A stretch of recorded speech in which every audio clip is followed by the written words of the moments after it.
Welcome to the CBS Radio Mystery Theater Archives, the only YouTube channel which has the original classic episodes of the CBS Radio Mystery Theater in order with no ads. Thank you for listening, and now, enjoy the show.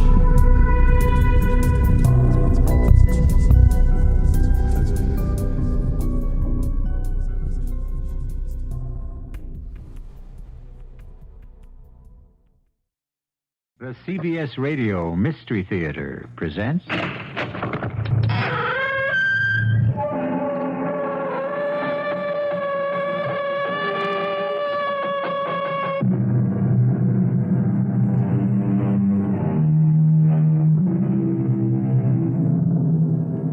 in. Welcome. I'm E.G. Marshall. As a teller of mysterious tales, I'm often asked, how much is fact and how much fiction?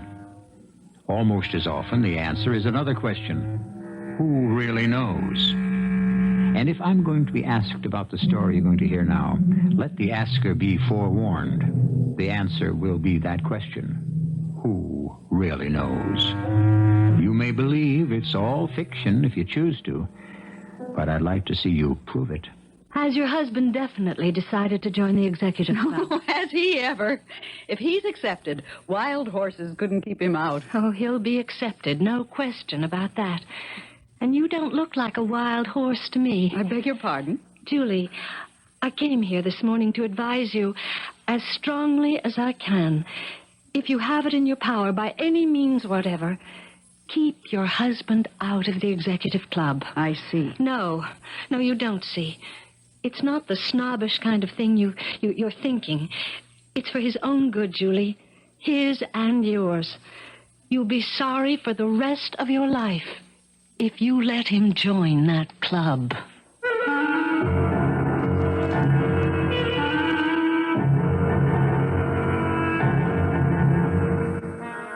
Our mystery drama, The Widow's Auxiliary, was written especially for the Mystery Theater by Fielden, Farrington, and stars Lenka, Peterson. It is sponsored in part by Buick Motor Division and by the Florida Orange Growers. I'll be back shortly with Act One.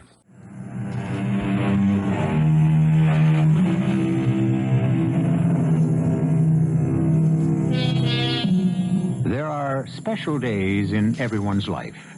Sad days, days of elation, ordeal, decision. In short, pivotal days. Carl Sims has awakened to such a day. His perfectly good breakfast scarcely tasted. He's pacing the floor, waiting until it's time to leave to catch his train into the city. Julie, the lovely wife who prepared the uneaten breakfast, thinks he's overdoing it. Honestly, Carl, I've never seen you so jumpy. But the executive club, Julie, don't you know what that means? Well, I know that the meeting isn't until 8:30 tonight. If you carry on like this all day, you'll be a litter case by then. So I'm nervous. I'll be all right. But I can't understand what makes you so nervous. Mr. Lathrop asked you to join the club, didn't he? He asked me if he might put my name up for membership. Well, then. Oh, can't you see? This isn't just another club, Julie. Every member of the executive club is an important man. And if he isn't important when he joins, he gets important. I like you just the way you are. My boss, J.D. Mason, the president of Gotham Engineering, in case you've forgotten, is a member of the executive club. Can't you see what that means, Julie? What I can see is that you're going to miss your train if you don't take off. What? Oh, yes, I better go. I'll be home as early as I can. We'll want an early dinner, and... Yes, I better get going. How about a little kiss for luck? Oh, yeah. Don't forget, early dinner. Carl, you forgot your briefcase. I hope he remembers which train he's supposed to take.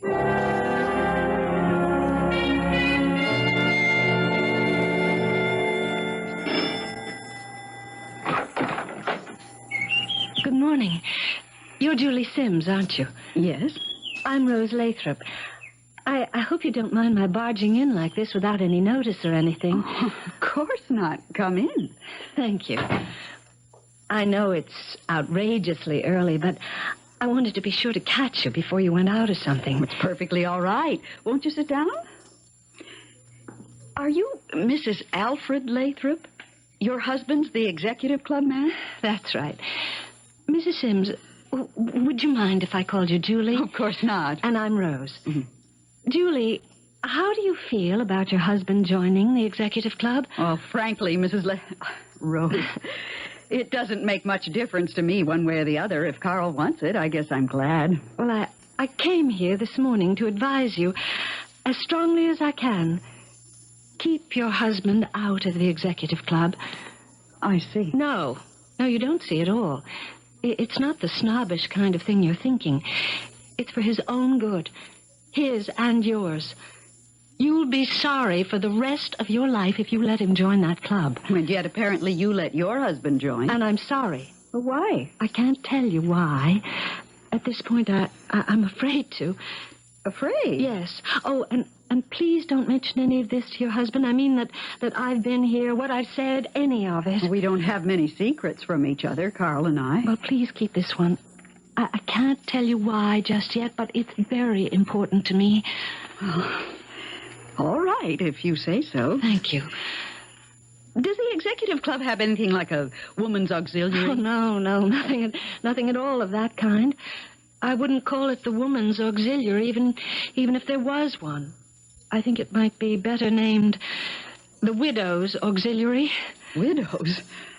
Oh, you mean like golf widows, that kind of thing? No, my dear. I'm afraid I don't mean that at all. I mean exactly what I say.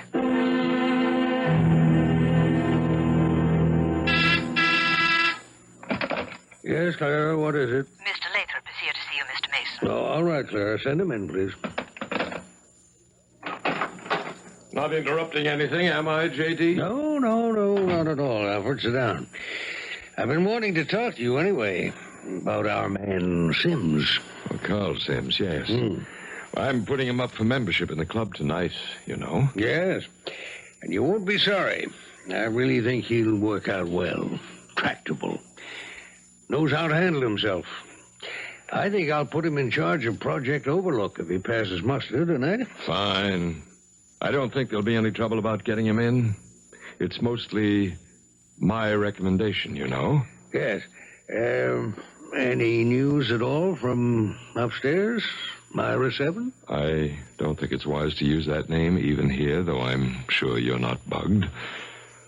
No, I have not been in touch with upstairs. Not for a couple of weeks now. Well, I'm just wondering what they think of our progress on Project Overlook. We've been working hard. His Excellency has been alerted that I'll be requesting an audience tonight. If there's time and if he seems, you know, in the right mood, I'll ask him. Yes. Well, don't push it.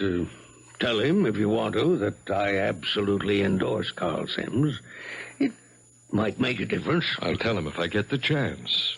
But he makes up his own mind. You know that. Oh, yes, as he should. As he should.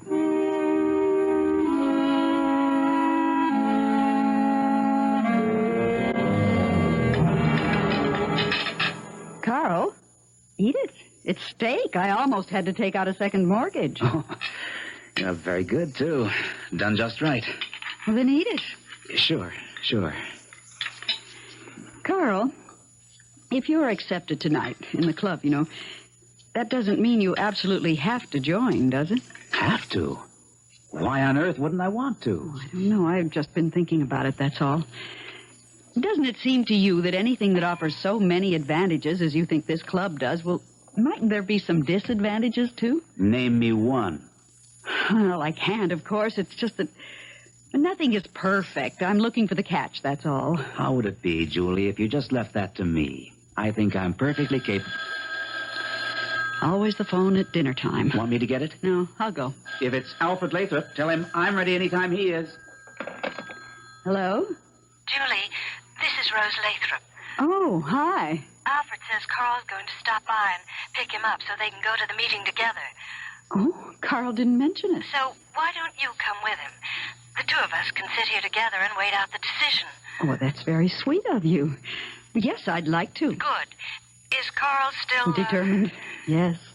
Yes, that's the way it goes. Okay, See you later. Was that Lathrop? Is he ready to go? No, it was his wife.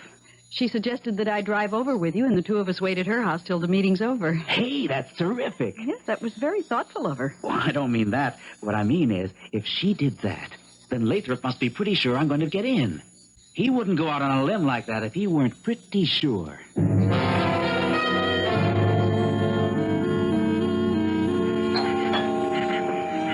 I can't remember. Have you ever met Mrs. Lathrop? Oh, I've seen her. Mr. Lathrop? No. Oh, just wanted to get it straight before. Good evening, Carl. Good evening. I'd like you to meet my wife, Julie, Mr. Lathrop. How do you do? Hello. Won't you step inside? Rose. Hello. I'm Rose Lathrop. Mr. and Mrs. Sims, Rose. How nice to meet you. Carl, how would you like to walk over to the club? It's only a few blocks. Sure, fine with me. It's a big thing with us at the club. Keep the body fit. It has a brain to serve. We won't be late, Rose. See you later, Julie. I'll call you as soon as I know anything. Okay. Good luck. Good luck. Not a chance, Julie. He'll be accepted. You know, if you're going to keep on saying things like that, I think you ought to explain. Yes, you're right. And I will explain just as soon as we're absolutely sure Carl's joining the club.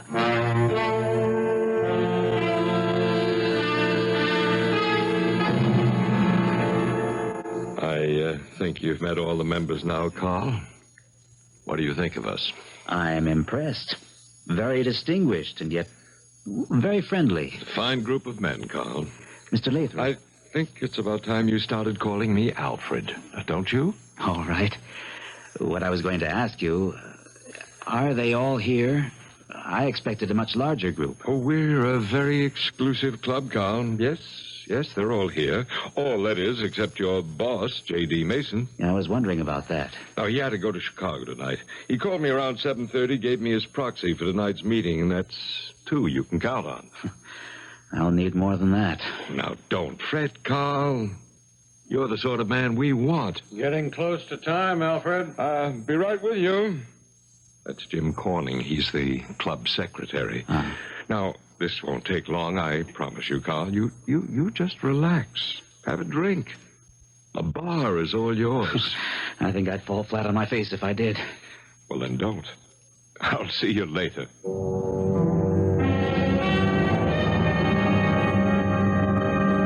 You know, I'm really taking a terrible chance with you, Julie. What do you mean? Well, I've done this twice before. I had this kind of talk with 2 other women when their husbands joined the club. Didn't get me anywhere, but at least I didn't get hurt. Hurt? How could you get hurt? They might have told their husbands. Their husbands would certainly have told Alfred. Oh, I could have been hurt, all right. You know, honestly, you're frightening me. I'm sorry. As soon as we hear from Alfred or Carla, I'll tell you the whole thing. Not that you'll be any less frightened when you hear it.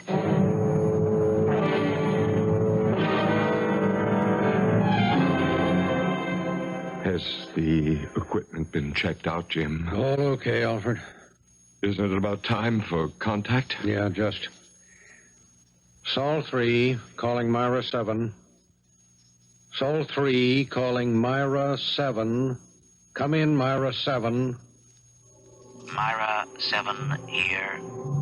You may proceed, Sol 3. Okay, Alfred. Remember, 3 seconds before you answer. I know. This is Earthling 4825D. Earth designation Alfred Lathrop. I request audience with His Excellency Algus 2J. Audience granted. Proceed.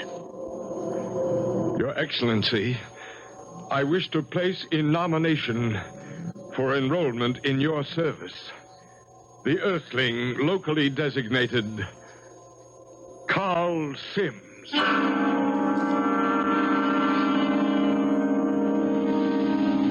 Communication with another planet? Another planetary system altogether? From a scientific standpoint, it's not impossible. We can bounce messages off satellites and send them halfway around the Earth without distortion. What if we didn't bounce them off a satellite, just sent them on out, wouldn't they simply continue on through space until they found a receiver? I shall return shortly with Act Two.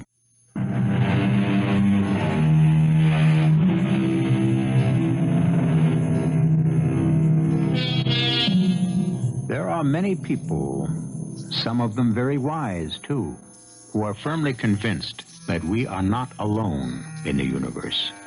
These wise men also believe that our intelligence is not necessarily unique. And there's logic in what they say. It's a very large universe to boast only one minor planet, which has been overrun by creatures who call themselves humans.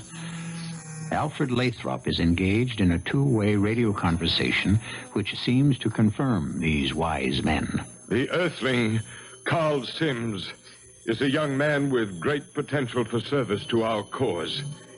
He will be, if he receives your approval, groomed for the presidency of the Gotham Engineering Corporation, which is dedicated to our purposes. He has the endorsement of Earthling 4164B, Earth designation J.D. Mason, who is now president and will soon become chairman of the board of Gotham. I personally guarantee the success of the Carl Sims conversion. Permission is granted to convert Earthling Carl Sims. His working designation will be 5129M. Get that down, Jim. Do not install entrant as Gotham president without approval here. This communication is at an end. All right, Jim. Let's go out to the common room. You give me a minute alone with Carl, and then we'll have a customary drink to celebrate and adjourn the meeting. First, don't you think we ought to set the time for the initiation? Oh, yes, you're quite right. I think tomorrow evening. Right. I have a feeling about this one, and I don't want to waste any time. Right. Tomorrow evening at 8:30. Congratulations, Carl. You're in. No kidding. I've been accepted? Unanimously, my boy. Let me shake your hand. You're one of us now. Wow. When, there's an initiation, isn't there? Oh, yes, of course. It'll be soon.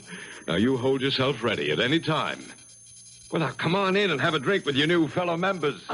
Will it be all right if I just make a fast phone call to Julie first? I promised I would.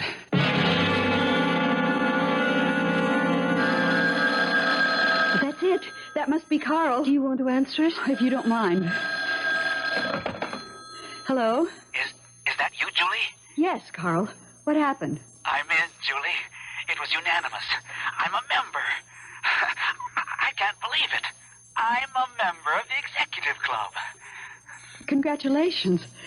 As long as that's what you want. Is that all you have to say? I said congratulations.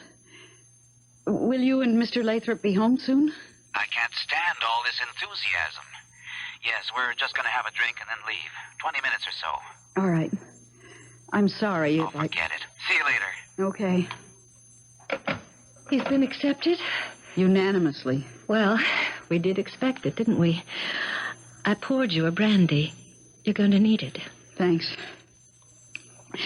I hope now you'll tell me what this is all about. Well, they're all robots.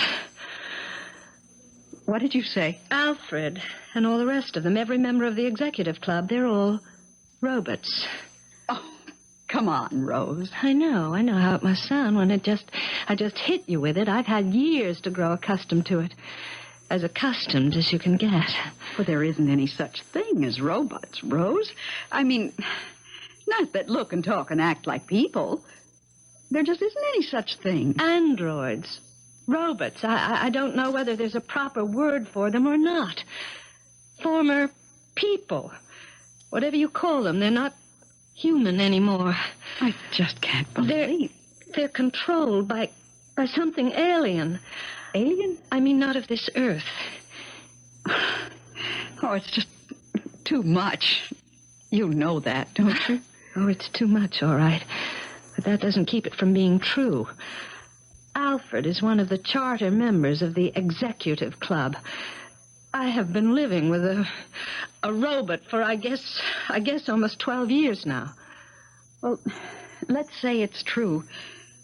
Why do you live with him? What would you suggest? Divorce? Your Honor, on the grounds that my husband is a robot.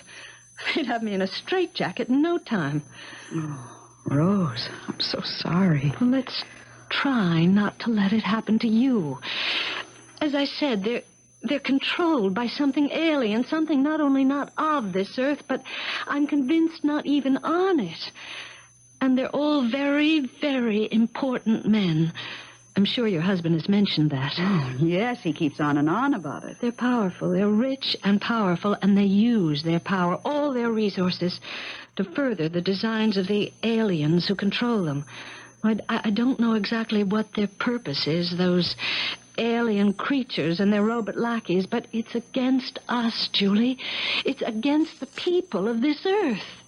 I'm trying, Rose. Honestly, I'm trying, but you don't know how all this sounds. I've lived with it for years, and I'm still as horrified as you are. Now listen to the rest of it, and then decide whether or not you can believe it. All right, go on. Well, this isn't the only club. There are at least a dozen of them around this country. They work in all different areas, industry, finance, politics, science, the arts, I don't know what all, but they cooperate like parts of a single machine.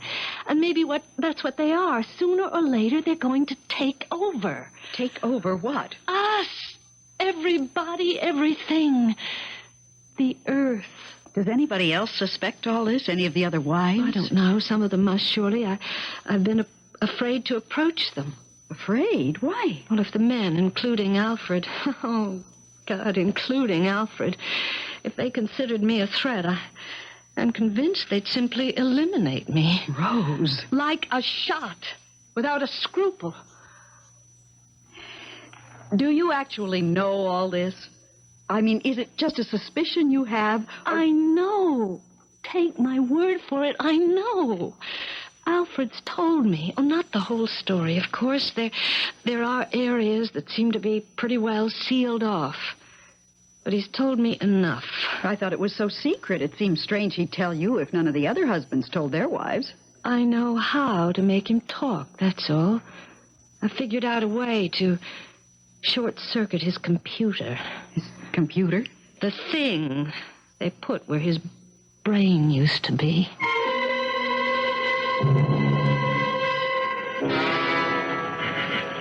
Beautiful evening. I'm glad we decided to walk. I feel... you can't imagine how good I feel. Oh, sure I can. It's a wonderful thing for a young man becoming a member of the executive club.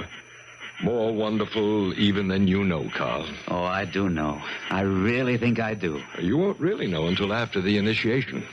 Do you have any idea when the initiation will be? Well, I know exactly, but you won't know until the day comes.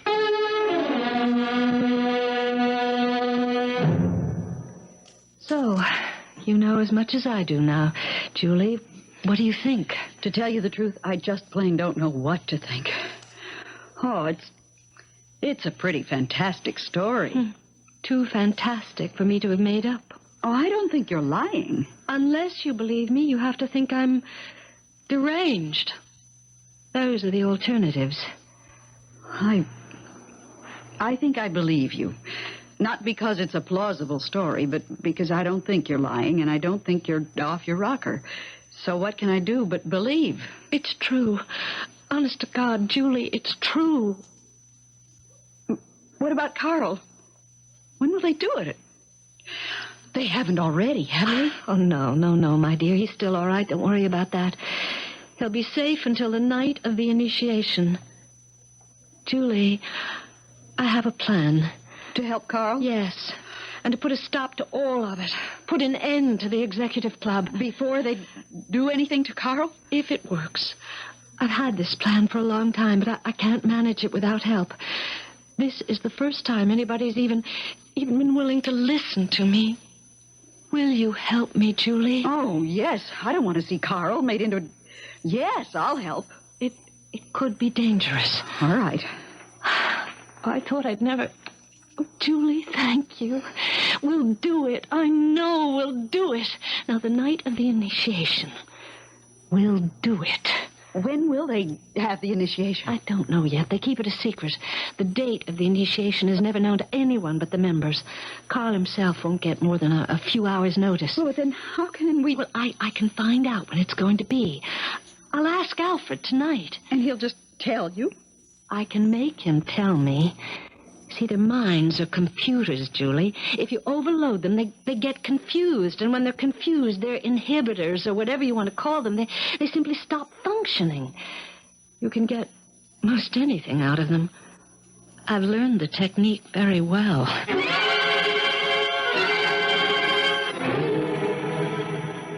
Alfred? Alfred? Mm-hmm. What? Are you awake? Yes, I am now. I brought you a glass of warm milk. You brought me... You woke me up to give me a glass of warm milk? Well, what for? To help me sleep? Well, that's crazy. Well, you were tossing and turning and muttering and talking. Talking? In my sleep? Yes.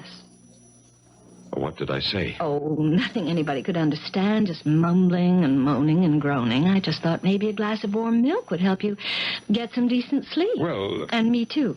Here, come on now, drink the milk before it gets cold. All right, thank you.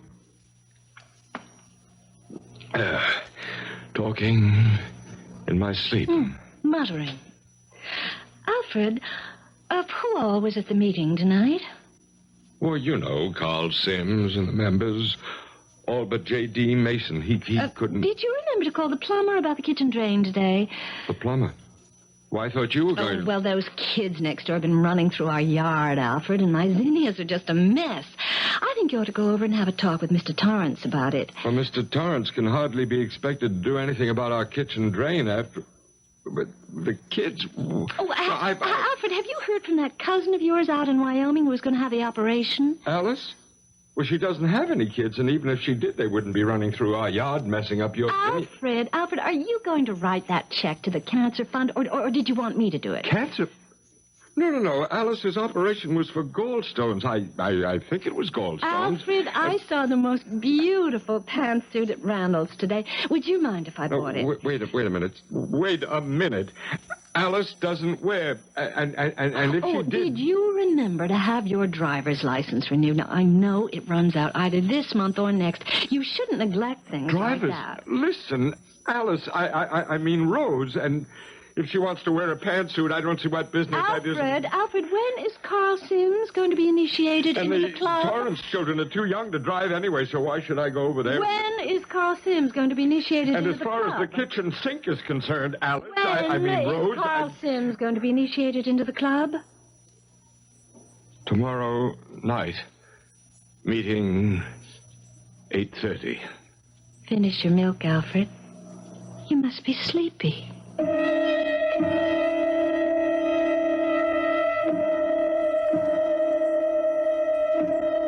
People with computers for brains. Another concept that isn't easy to believe. But then, the extraordinary is always hard to accept. The radio on which you're listening to this story was once considered some mad inventor's dream. So was the bright little bulb in the lamp at your elbow. So, here we have a mechanized brain housed in a human body. Don't call it totally beyond the realm of possibility before you hear what happens when I return shortly with Act 3. Aggression is not unusual in this world. It's characteristic of the individual, the tribe, the clan, the community, and perhaps especially the nation. And since it is so widespread among mankind, I don't believe we ought to be too surprised when at last we contact alien intelligence to find it present there as well. According to Rose Lathrop, there is such an intelligence which has taken over the executive club and is controlling its members in such a way as to further its own selfish and aggressive ends. Carl Sims has been approved for membership in the club. Julie doesn't like it, and they've quarreled. Your toast is ready, Carl. I don't want any breakfast. All right. Pout. I'll get that. Go ahead. Hello? Alfred Lathrop here. Are you alone? Well, All right, answer non-committally. You understand? yeah, sure. The initiation is set for tonight. Already? Well, I thought... Just yes or no. The meeting's for 8:30 at the clubhouse. You and I will have dinner together at the Red Barn and go straight to the meeting from there. You won't be home for dinner. Well, all right, That's but... the way it's been arranged. Okay. I guess I can manage. And not a word to anyone about the initiation. That's important. I understand. See you then. And remember, not a word. Right. Well, that was pretty cryptic. I better go if I don't want to miss my train. I'll be late tonight. Don't wait dinner for me. I'll pick up a bite in the city. You have to work late? Yes. They've run into a snag on a special project I've been working on, and if we don't get it straightened out tonight, we'll fall behind schedule. Was that the office calling? Yes. Yes, that was Mr. Mason himself. It wasn't Alfred Lathrop? I told you who it was. What are you doing, calling me a liar now? All right. How late will you be? I've no idea. After I finish the job, whatever time that is, I'll come home. I've got to run, Julie. Maybe that's exactly what you should do. Run.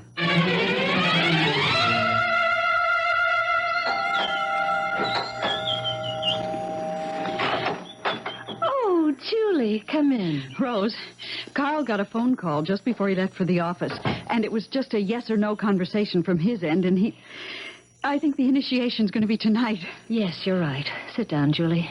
You don't look well at all. It is tonight? Yes. I forced it all out of Alfred. Can I get you anything? No, I'm all right. I'm scared, that's all. I'm scared to death. I think it's going to be all right. Now, he and Alfred will have dinner somewhere and then go to the meeting. What are we going to do? I told you. I have a plan. For tonight? Will it work tonight? As well as any other night. It's a very simple plan, really. The timing is pretty delicate, of course, but I'll take care of that. Here's what we have to do.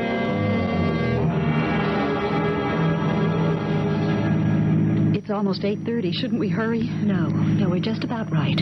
They won't go into the inner room until a few minutes past 8:30. We don't want to get there until after that. The inner room. Is that where the initiation... Is that where they do it? Yes, but they won't this time. Not if we can help it. I don't see how you can... Trust me. I really do know what I'm doing. It's surgery, you said. Yes. There's a Dr. Lane who's a member of the club, and I assume he performs the surgery, although I've never quite been able to get it out of Alfred. That part seems to be pretty thoroughly locked in. Dr. Lane. You've heard of him, probably. He's just about the best brain surgeon there is anywhere. And why shouldn't he be? He's programmed for it. I'm so scared. It's going to work, Julie. I know it's going to work. And you don't really know, though, do you? There's a power switch somewhere. There has to be. If their brains, their computers are mechanical, and I know they are, then there's got to be a power source. And if you can turn power on, you can turn it off. It has to be that way. You've never asked Alfred? Oh, 1,000,000 times. They've really got that one sealed off. Well, then what makes you think you can get somebody else to tell you? Well, when they go into the inner room, they'll leave one man in the common room to guard the door. The Teitel, they call him.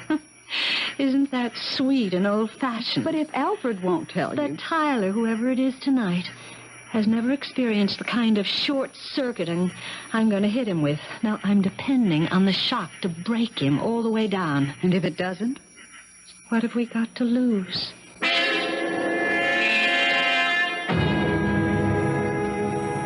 Now, Carl, we're almost ready to go into the inner room where the initiation will take place. Takes me back to my college days. Except that there's nothing frivolous about this. Will one of you men hang up his shirt and jacket, please? All right, Carl. Sit here. Okay. I thought it was going to be in the inner room. That part comes later. Ready, Jim? All ready. Go ahead.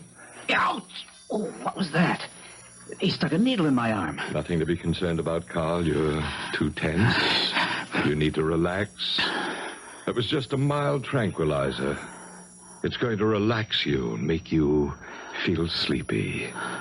Very contented and at peace with the world. You are getting sleepy, aren't you? See? Your eyes are closing, and it feels so good just to rest and let the tension drain out of you. And sleep. Rest and relax. Rest and sleep. Carl? Yes. Do whatever I tell you to do. But only what I tell you. Do you understand that? I do what you tell me to do, but only what you tell me to do. The executive club which you have the honor of joining this evening is controlled by a civilization which is ages older and infinitely more advanced than what we call civilization here on Earth. The beings who make up that civilization are our masters. They live on the 7th planet of a star known to Earthlings as Myra. They're in urgent need of our mineral and other resources. We serve them. They are our masters. We have been, as you will be tonight, partially mechanized, the better to serve them in all things. Eventually, all Earth people will be their servants. To us has been granted the privilege of pioneering in this. Is that all clear to you, Carl? Yes. Clear. All right. Is Dr. Lane ready, Jim? All set. He's waiting. I'll stay out here. I drew Tyler duty tonight. You will come with me now, Carl. Into the inner room.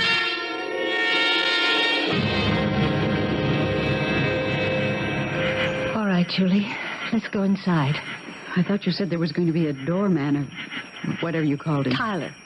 No, this door goes into the common room. He'll be guarding the door between the common and the inner room. Are you ready? Ready as I can get. Who's that? Oh, just us, Mr. It's Jim Corning, isn't it? Mrs. Lathrop? Well, you're not supposed to be in here, you know. Oh, this is Julie Sims. Her husband is being initiated this evening. Well, I'm glad to know you, Mrs. Sims. But you're not supposed to be here either, Oh, well, that's a silly rule. Oh, didn't I hear that your wife was going out to the coast to visit her sister, Jim? Well, the membership always felt... My wife doesn't have a sister. She has a brother. Oh, that must have been Addie Clark. Is it true what I hear that Addie and her husband are on the point of separating? Her brother isn't even married, so... Addie Clark? Well, yes, she's married. Oh, yes, your son, Bobby, was so good in that high school play last spring, Jim. Is he planning to be an actor when he grows up? And I never heard if there was any trouble between Jerry and Addie. And no, Bobby's my son, not Jerry's. I have two sons, Bobby I'll and... bet if your wife's sister was here, she'd start a women's auxiliary. My wife isn't an actor, and the membership has always felt now, that... What's the source of the power that keeps all of you going, Jim? It's just never seemed to be a good idea, a woman's auxiliary, because... What power source do you all use, Jim? And my wife's brother isn't an actor. He's a professor of English. What's your power source, Jim? Solar energy. They showed us. Jim, how. What college did you go to? Harvard Law. Did you ever meet Clarence Thorpe? Now, he went there. And before that, Penn State. And I never heard of a Thorpe College. I Your went to... wife's sister married a dentist, My didn't wife's she? brother is... His name isn't Clarence. Where's the switch that turns off the solar energy, His name Jim? is Frank, or there was a Harry I used to know, but I don't... think Where's the solar energy power switch, Jim? But he never belonged to the membership has always felt that... The power switch, Jim. Where is it? Over there, behind the portrait. Oh, good. Good. I was afraid it would be in the inner room. Jim, what was the founder's name? He was never married to my wife's sister. She doesn't even Where have does a... Bobby plan to go to college? The founder's name wasn't Bobby. It was something more like... Did you go home for dinner tonight? Bobby's my son. He wouldn't... be the founder because he's I'm going to get the combination, Julie. Now take it down. I think the founder was older, and anyway, the membership has always What's felt... the combination to the safe, Jim? And besides, Bobby's too young to join the club. You have What's to be... the combination, Jim? My wife doesn't have a brother. I mean, a sister. Give me the combination, Jim. 36 right, 7 left, 18 right, 30 left. Got it, Julie. Yes. Open it. I've got such a headache. I'm sorry, Jim. How's it going, Julie? 18 right, 30 left. Oh, I've got it. It's open. You ladies shouldn't be in here at all because... Do you see the switch? It's in here. The side wall of the safe. Pull it. But, Rose, your husband... My husband's been dead for years. Cut the switch. I keep telling you ladies that... He's done for. Let's get inside. Damn them. They've locked the door. Rose, it's opening. Carl! They were going to... My head. They were going to... Catch him! They gave me a shot. It was... I'll be all right now. They're all finished. All of them. Alfred, too? Years ago. I've already done my grieving. Are they dead? They're turned off. Like a vacuum when you've finished with it. Did they... They didn't do anything to you, did they, Carl? No, but they were going to. They were going to. All right. This is cleaned up. All we have to worry about now is the dozen or so other clubs scattered around the country. I hope my list is complete.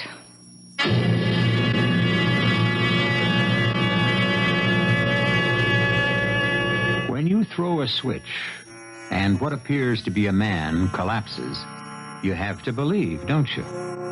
The executive club is defunct due to a sudden shortage of members. But what about those other clubs? The one in Washington, for example. Wall Street. The Kremlin. Not a thing you like to dwell on, is it? I'll be back shortly.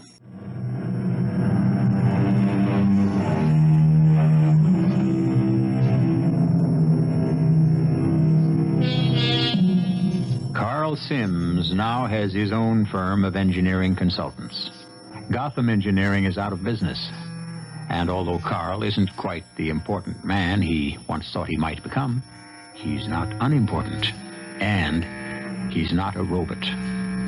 This gives both him and Julie a great deal of comfort, although they do have memories to shudder over. Our cast included Lenka Peterson, Gordon Gould, Carl Teitel, Arnold Moss, and Court Benson. The entire production was under the direction of Hyman Brown. And now, a preview of our next tale. We'll light a match when we need one. But we can feel our way. It isn't that far down. How do you know that? I don't know. I just know. There's the start of it. Keep your hand on my shoulder. I'll lead the way. You sound as if you know it. I feel as though I'm beginning to remember. Remember what? Oh, the match went out. Where I came from. What I was meant for. Where I must go. Come, Father. They are waiting. Light a match, Maria. None left. It doesn't matter. I know the way. Radio Mystery Theater was sponsored in part by the Florida Orange Growers and Buick Motor Division. This is E.G. Marshall inviting you to return to our Mystery Theater for another adventure in the macabre. Until next time, pleasant dreams.